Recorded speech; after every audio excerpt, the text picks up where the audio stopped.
Amém, queridos irmãos? Chegamos à quinta-feira, segunda semana. Essa segunda semana, o título geral é A Multiplicação de Pães e Peixes. O título da quinta-feira, Compadecer-se das Multidões. E o versículo, Mateus 9:35.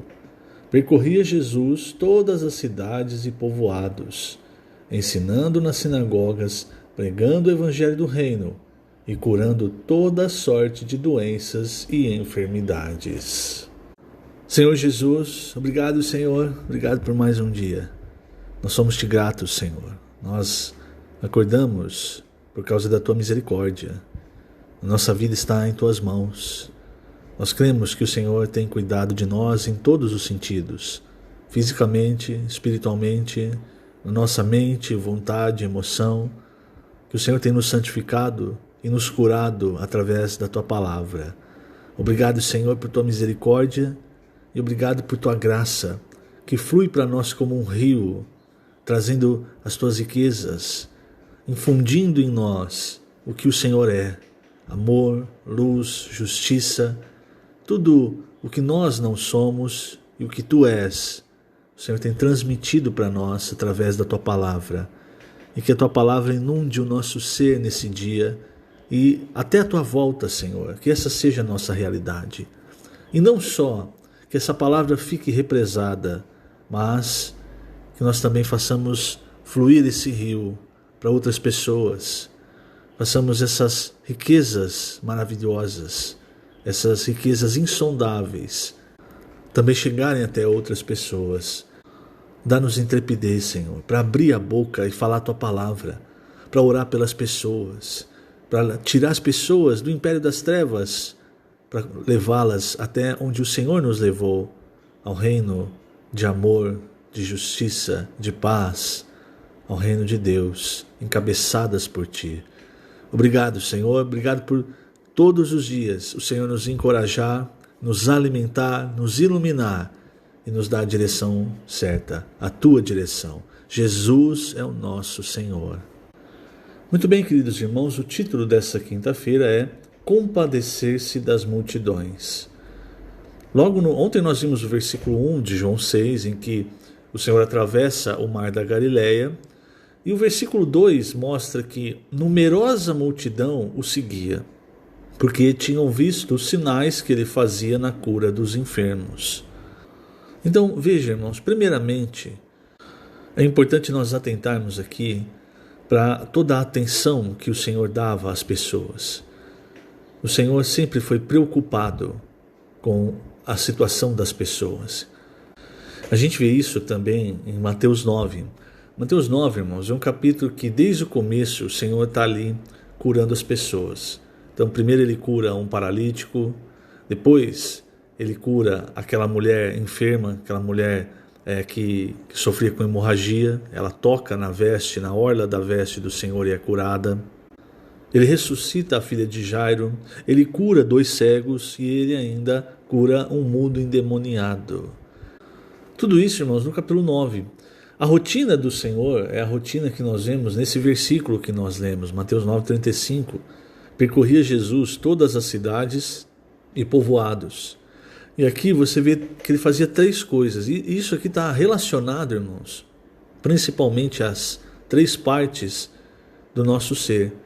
Então ele ensinava nas sinagogas, ele pregava o evangelho do reino e ele curava toda sorte de doenças e enfermidades. Então essas doenças e enfermidades, elas estão relacionadas ao nosso corpo. A pregação do evangelho do reino ao nosso espírito e o ensinamento, quando o Senhor ensinava a palavra, à nossa alma. Então você percebe que a obra do Senhor era muito completa. Ele não só pregava o evangelho do reino, mas ele também ensinava o caminho de Deus para as pessoas. Interpretava aquilo que estava no Antigo Testamento para as pessoas, aplicando a palavra de Deus à vida das pessoas, para que as pessoas pudessem ter paz, para que as pessoas pudessem ser libertas e aí receber o evangelho do reino. E mais, irmãos, o Senhor curava tanto as doenças quanto as enfermidades, ou seja, tanto coisas que eram relacionadas, normais, relacionadas à carne, como, por exemplo, quando ele ressuscita a menina, a filha de Jairo, quando ele cura um paralítico, quando ele cura cegos, mas ele também curava questões espirituais. Por exemplo, no último caso, o caso do mudo endemoniado, ali fala que depois que ele expeliu o demônio, o mudo falou. E veja, irmãos, depois de vamos colocar assim, um dia cheio de trabalho, talvez na nossa experiência, a gente não queira nem mais olhar para as pessoas, não é? Olha, já fez tanta coisa, agora é hora de descansar. Mas aí chega no final do capítulo 9, olha o coração do Senhor. Ele olhou para as multidões, ele já tinha feito muita coisa, irmãos, mas ele olhou para as multidões e ele se compadeceu delas. E esse compadeceu é aquela palavra splanknon, é algo, um sentimento que vem das entranhas.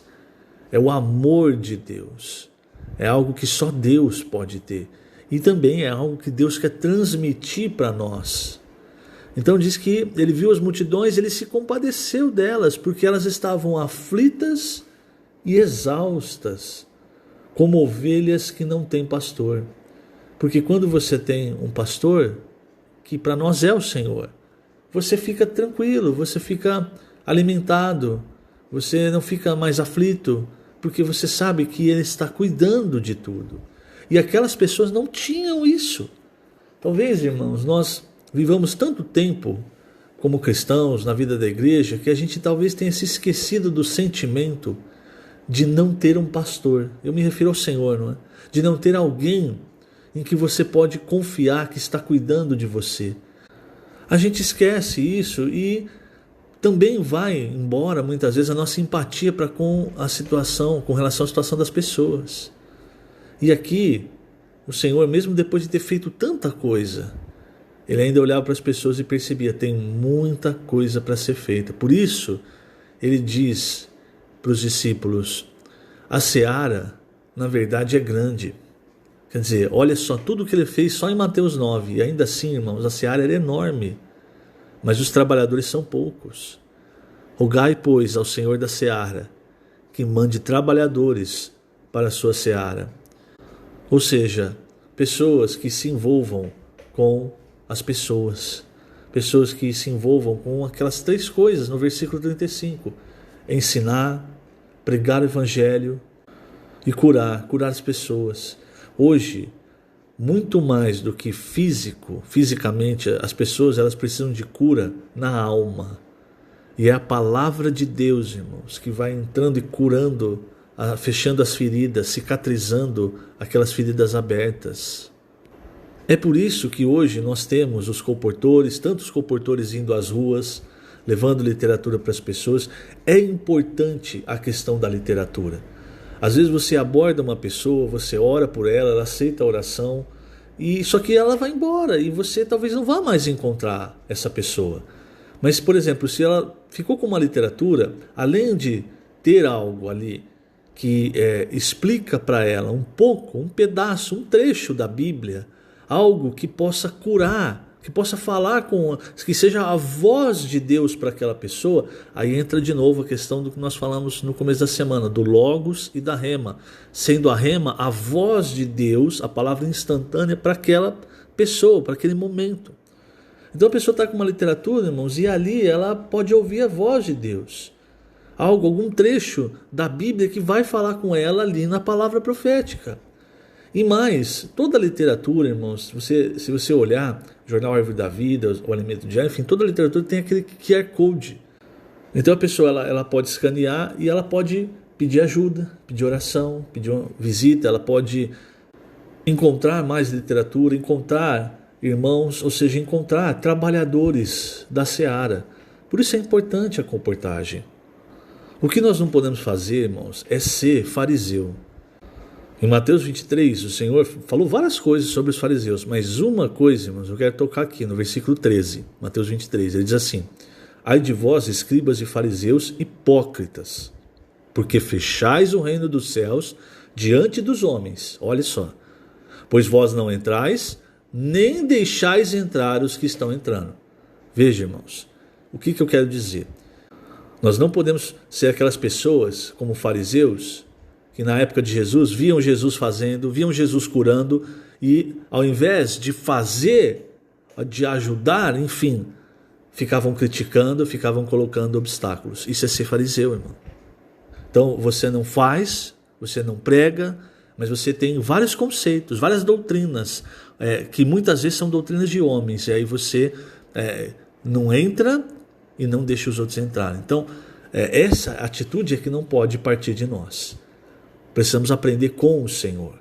A atitude do Senhor era, ele andava por cidades, por povoados, por aldeias, e ele ensinava, ele pregava o evangelho, ele curava as pessoas. Ele fazia isso, e mesmo depois de um capítulo em que ele fez muita coisa, como o capítulo 9, ele ainda tinha o splanknon, aquela compaixão, aquela misericórdia, aquele amor que saía das profundezas das suas entranhas, do seu ser.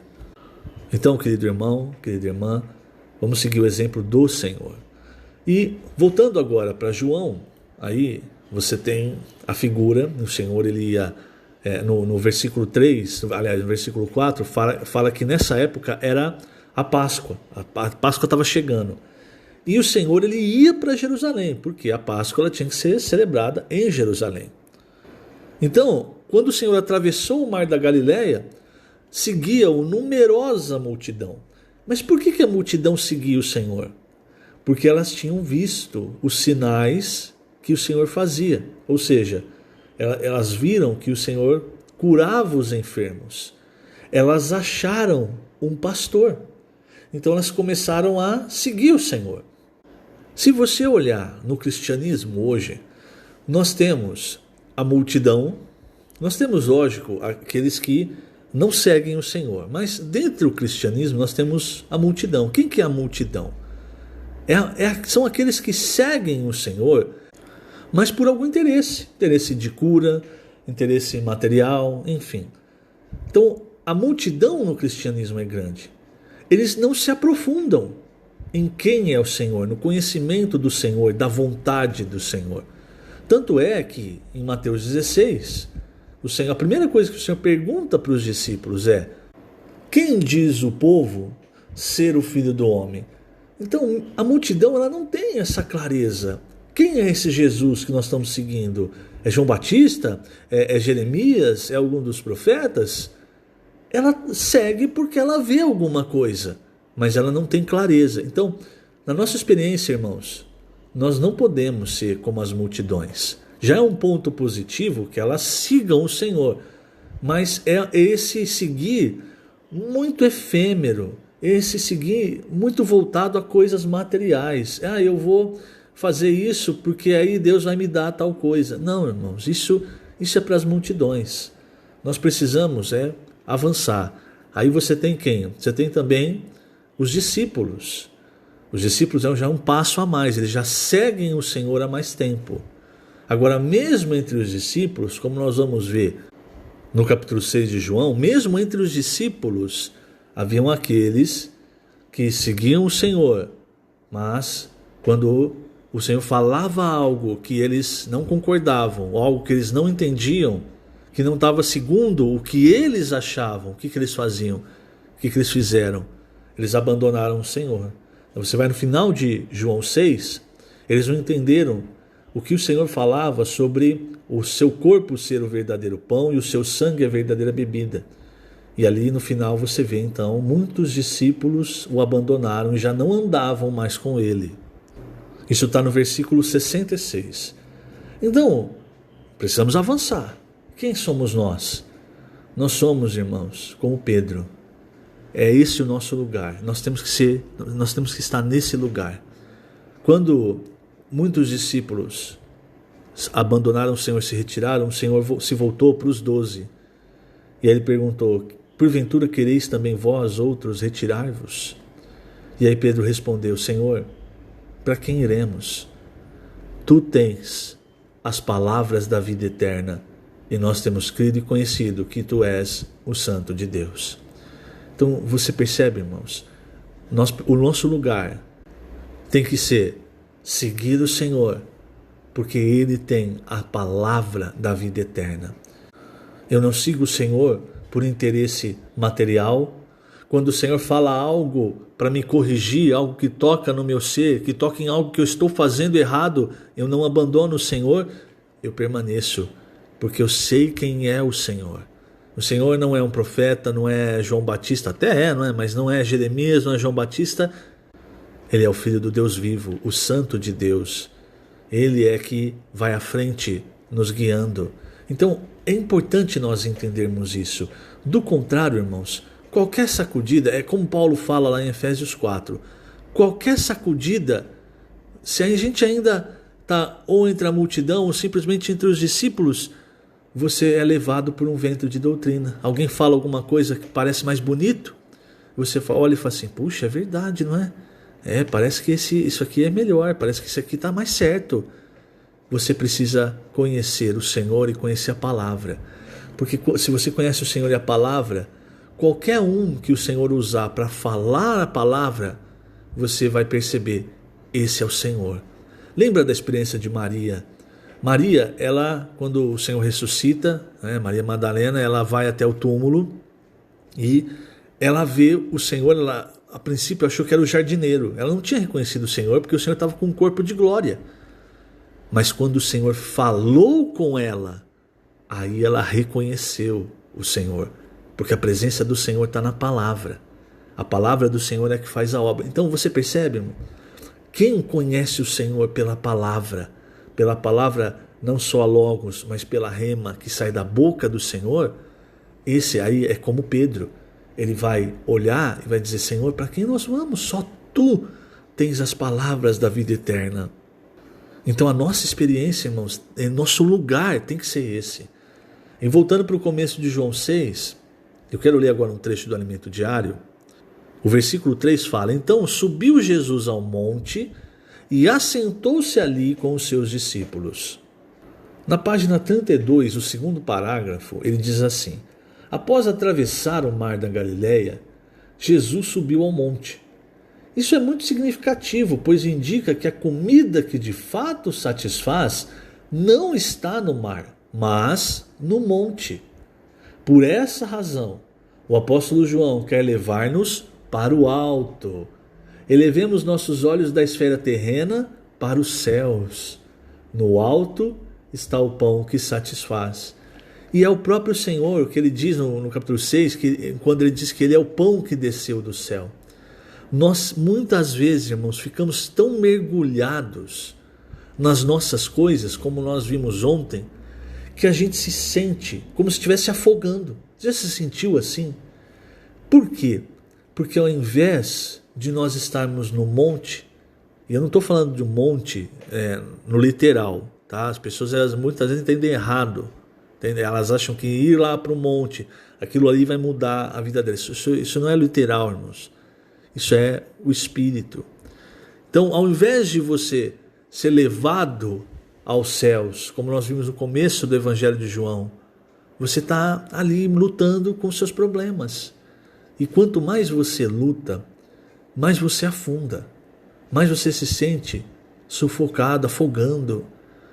O caminho, irmãos, é não permanecer na terra. O caminho é ser levado com asas de águia para os céus, ter uma visão panorâmica das coisas, a visão, olhar como Deus olha. Essa é a realidade do monte. E aí eu vou repetir esse ponto que eu falei. Você lembra, não é? Então você tem a multidão, você tem os discípulos e você tem aqueles que realmente conhecem o Senhor, têm um coração de seguir a palavra do Senhor. Em Mateus 17, irmãos, o que nós vemos? Nós vemos o Senhor subindo ao monte para se transfigurar, quer dizer, ele vai mostrar de fato quem ele é, a sua glória, mas ele não leva os 12 discípulos, ele leva apenas João, Tiago e Pedro. Os outros 9, eles ficam no pé do monte, estão lutando ali para tentar expulsar um demônio. Mais uma vez eu pergunto, quem você quer ser? Qual é a experiência que você quer ter? Eu creio que você, querido irmão, querida irmã, já não é mais alguém que está na multidão. Eu creio que você, no mínimo, é um discípulo. Mas qual é a experiência que você tem com o Senhor? É a experiência de pé do monte, ali embaixo? Ou você tem subido ao monte com o Senhor para ver a glória de Deus? Essa, irmãos, é uma pergunta que só você pode responder. Como é que está a sua experiência, a sua busca pelo Senhor? Veja esse trecho do livro de Salmos que eu vou ler. Salmo capítulo 24, ou Salmo 24, a partir do versículo 1 diz assim: Ao Senhor pertence a terra e tudo que nela se contém, o mundo e os que nele habitam. Fundou-a ele sobre os mares e sobre as correntes a estabeleceu. Então, veja, você tem ali o mar, não é? Aí versículo 3, parece que muda, irmãos. Ele diz assim, é exatamente uma mudança de baixo para cima. Ele diz assim: quem subirá ao monte do Senhor? Quem há de permanecer no seu santo lugar? Você percebe? Quem? O que é limpo de mãos e puro de coração, que não entrega sua alma à falsidade, nem jura dolosamente. Este obterá do Senhor a bênção e a justiça do Deus da sua salvação. Tal é a geração dos que o buscam, dos que buscam a face do Deus de Jacó. Como está o nosso coração? O nosso coração está puro? Quando fala limpo de mãos, isso diz respeito às nossas obras, irmãos. Que não entrega sua alma à falsidade. Tal geração dos que o buscam, dos que buscam a face do Deus de Jacó. Então, quanto mais nós buscarmos o Senhor com o coração puro, recebendo a palavra, irmãos, porque quando o Senhor transmite a sua palavra, Ele transmite para nós também a sua glória. O quanto mais nós recebemos as palavras da vida eterna, mais, irmãos, nós temos essa sensação de estar no Monte Santo do Senhor, vendo a glória de Deus. Então esse o nosso lugar, é o lugar que nós devemos buscar, irmãos. Na nossa experiência pessoal, no que diz respeito à nossa busca, é buscar o lugar no monte. Mas na experiência com relação às pessoas, irmãos, nós descemos para pregar o Evangelho.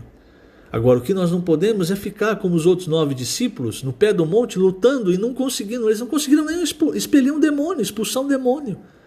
O demônio só foi expulso quando o Senhor desceu. A verdade, irmãos, é que nós precisamos ver a nossa situação hoje. Se nós estamos buscando, de fato, um coração puro, com mãos limpas, sem falsidade, sem que jura dolosamente, irmãos, isso infelizmente tem invadido muito os cristãos, falso testemunho, falando de coisas que não tem prova, não sabe se é verdade. Isso magoa o coração de Deus, irmãos. Você está tentando, às vezes, mostrar algo para as pessoas que nem você tem certeza.